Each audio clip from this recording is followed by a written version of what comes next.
शुरुआती आर्थुस्राव को मेनार्क कहते हैं, एक महिला का मासिक सामान्य योनि रक्तस्राव, जिसे आमतौर पर पीरियड्स कहा जाता है, उसके प्रजनन स्वास्थ्य का एक प्राकृतिक हिस्सा है।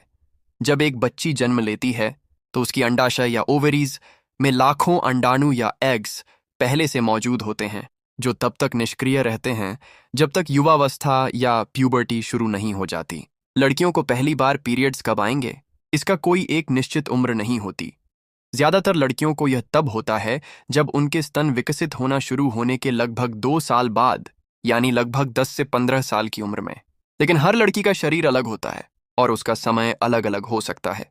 मस्तिष्क में स्थित 2 संरचनाएं, पिट्यूटरी ग्रंथि या पिट्यूटरी ग्लैंड और हाइपोथैलेमस, कुछ विशेष हार्मोन बनाते हैं जो अंडाशयों को महिला सेक्स हार्मोन बनाने के लिए प्रेरित करते हैं। यही हार्मोन मासिक धर्म चक्र को शुरू करते हैं और नियंत्रित करते हैं।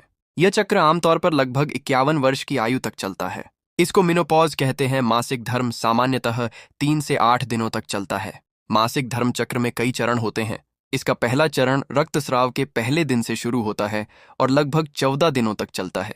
इस दौरान पिट्यूटरी ग्रंथि से FSH या फॉलिकल स्टिमुलेटिंग हार्मोन नामक हार्मोन निकलता है, जो एक तरल से भरे फॉलिकल को परिपक्व करता है, जिसमें एक अंडाणु होता है। यह फॉलिकल एस्ट्रोजन नामक हार्मोन बनाता है, जिसकी मात्रा लगभग 12वें दिन तक बढ़ जाती है। एस्ट्रोजन के कारण गर्भाशय की परत या एंडोमेट्रियम मोटी और खून की नलियों से भरपूर हो जाती है, ताकि यदि गर्भ ठहरे तो अंडा उस परत में चिपक सके।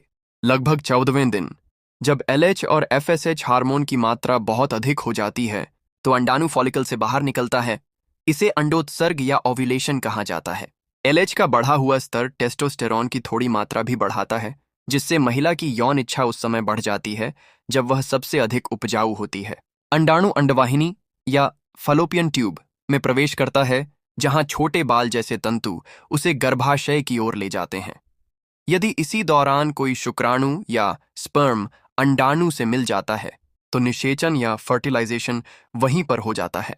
अगर अंडाणु निषेचित हो गया है तो वह गर्भाशय की परत में चिपक जाता है और फॉलिकल अब कॉर्पस लूटियम कहलाता है, जो प्रोजेस्टेरोन नामक हार्मोन बनाता है। यह हार्मोन गर्भाशय की परत को टूटने से रोकता है। अगर अंडाणु निषेचित नहीं होता तो वह 24 घंटों में नष्ट हो जाता है और कॉर्पस ल्यूटियम भी खत्म हो जाता है। इससे प्रोजेस्टेरोन की मात्रा गिर जाती है और गर्भाशय की परत टूटकर शरीर से बाहर निकलने लगती है, जिससे पीरियड्स शुरू हो जाते हैं। यह प्रक्रिया हर 24 से 38 दिनों के बीच दोहराई जाती है। पहले दिन से अगले पीरियड के पहले दिन तक की गणना। पीरियड्स के दौरान योनि से खून के साथ गर्भाशय की परत के ऊतक भी बाहर निकलते हैं। इसके साथ कई अन्य लक्षण भी हो सकते हैं, जैसे पेट या पेल्विक दर्द, कमर में दर्द, सिर दर्द, थकान, मूड में बदलाव और चिड़चिड़ापन, खाने की तीव्र इच्छा या फूड क्रेविंग्स, पेट फूलना या ब्लोटिंग, स्तनों में दर्द होता है। मासिक धर्म एक प्राकृतिक प्रक्रिया है, न कि कोई पाप या अशुद्ध है। महिलाएं इस दौरान कमजोर नहीं, बल्कि और भी अधिक शक्तिशाली होती है। समाज में फैले अंधविश्वासों को तोड़ना हम सभी की जिम्मेदारी है।